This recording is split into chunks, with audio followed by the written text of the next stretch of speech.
Engineering 101, Construction Force Majeure, Urban Planning at Pag-unlad ng Teknolohiya. May dalawang positibong ideya sa pagkakatapos ng mga sakuna sa isang lugar.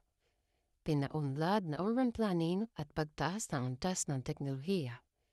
Sa urban planning, bibigyan pansin at patataasin ang kalidad ng mga estruktura katulad ng evacuation routes, shelter at reduction risk management.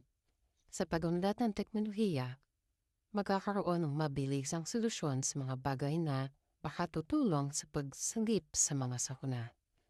Sa mga negatibong pangyayari, nagkakaroon ng iba't ibang ideya na makakapagpaunlad sa mga susunod na henerasyon sapagkat dito ay mayroon ng batayan paano mas magiging epektibo ang solusyon sa mga napagdaan na sakuna.